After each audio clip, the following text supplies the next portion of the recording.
on va pas faire expliquer tout ce qui est GraphQL, hein, mais juste ce qu'il faut retenir, je pense, en point clé, c'est que c'est très proche du REST, c'est sur les mêmes protocoles, etc.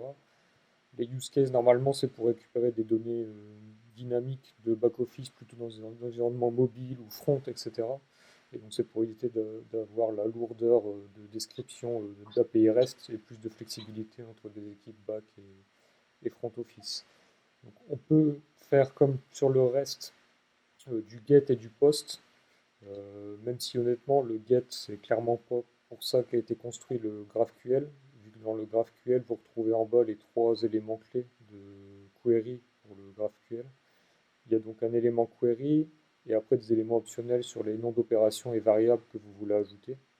Donc, comme le besoin de base, c'est d'avoir de la flexibilité entre le front et back sur les données, c'est pour ça que c'est une structure assez souple et dynamique. Donc, c'est pour ça que c'est beaucoup des arrays à définir au runtime.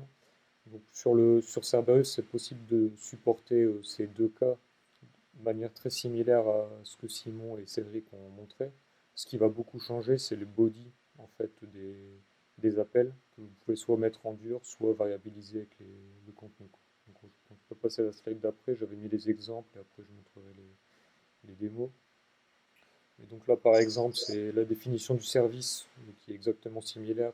On définit donc en haut à droite un type REST. Et ensuite, là, c'est un exemple avec le get que vous pouvez faire.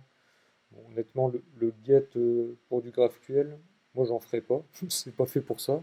Donc, vous pouvez le faire si vous voulez, mais honnêtement, là, j'ai fait un peu le cas simple, mais ça devient vite compliqué. Parce qu'en fait, vous devez tout Ouais, faire tenir sur une seule string d'appel HTTP. Et donc, en fait, là, c'est l'exemple bateau qui est défini. Mais en fait, en vrai, si vous voulez faire quelque chose de plus complexe, déjà avec deux paramètres, il faut mettre tous les pourcents 20, etc. dans l'appel. Et après, les accolades aussi, il faut les escaper pour l'appel HTTP. Donc, c'est immaintenable pour moi à moyen terme. Et en plus, GraphQL n'est pas fait pour ça. Donc, voilà. J'ai mis un exemple, par exemple, tout en bas là, du slide de ce que peut donner un cas plus complexe. Bon, bah, essayez de débugger ça après, bonne chance. Enfin, c'est pas du tout fait pour ça, quoi. Donc, voilà. On va plutôt regarder du coup un cas post qui est, voilà, là c'est plus propre. Et puis, du coup, Cerberus le parse nativement. Et vous pouvez aller mettre du coup tous les variables de la même façon qu'on a vu, donc avec les pourcents, etc. Vous pouvez variabiliser après vos tests avec une seule structure d'API. Et après, pareil, vous pouvez utiliser les mêmes types de vérification un peu plus souples de parsing de JSON avec $data post ID. Donc c'est beaucoup plus simple à implémenter, à maintenir et à partager entre les équipes. Euh, voilà. Donc, à retenir pour moi, c'est GraphQL, faire du post et variabiliser vos appels pour garantir la maintenabilité, quoi. Et après, la logique et tout le reste des appels, etc., c'est exactement la même chose que ce qu'on a vu avec le reste. Vous pouvez faire pourcentage, last response code, variabiliser propriétés, utiliser la data lib pour variabiliser des tokens, etc. C'est globalement la même chose. il y a un exemple à partager, Antoine? Ouais, oui, ils sont dedans, ouais. Dans le test, là, j'avais fait deux cas. Bah, le post, par exemple, le get. Le get, je l'avais fait planter exprès, je pense, mais Donc le poste, on voit le call service ici, voilà. avec le Bon, après, là, je l'avais mis dans le l'accès au leader, je service pense, mais pass. Ah oui, tu l'avais mis. j'avais même arrêté de batailler pour faire avec les pourcentages, tellement c'est la croix et la bannière. D'accord. Donc, ouais. Et là, d'ailleurs, on voit la deuxième méthode dont vous avez référence, Ouais. Philippe, à savoir teste directement si le numérique de ma variable système dernier retour HTTP Mm. est égal à 400. Yes. Donc, j'imagine que là, Celui-là, il est moi, KO si je normalement. commence, Il est bon même. Ouais, parce que j'avais mis un check sur 400. il est bon parce que effectivement mon retour HTTP il est bien égal à Mm. 400. Et après, j'avais fait un cas plus nominal, je pense. Ouais, non, il y avait un problème, Problème ouais, ici. j'avais fait un cas plus nominal sur le poste, normalement, qui comme c'est plus propre.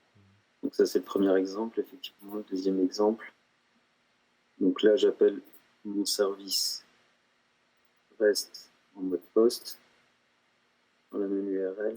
Et là j'imagine une request. C'est C'est quoi compliqué. le code retour 101? C'est la première fois que je le vois. Ça correspond à quoi ce code-là du coup? Ça, là, c'est une API publique, là, GraphQL 0, Almancy, etc. Et donc c'est cette API-là qui retourne ça, mais c'est leur implémentation. D'accord, Ouais, ok. C'est pas le c'est code pas le code HTTP. retour. Ouais, ouais, Ouais, je c'est trouve un, ça bizarre, d'accord. c'est un code Ah oui, fonctionnel, c'est l'ID d'un poste imaginaire là, ouais, je fourni croyais par que c'était l'API. un code retour en C1, je crois pas, oui, j'ai pas vu.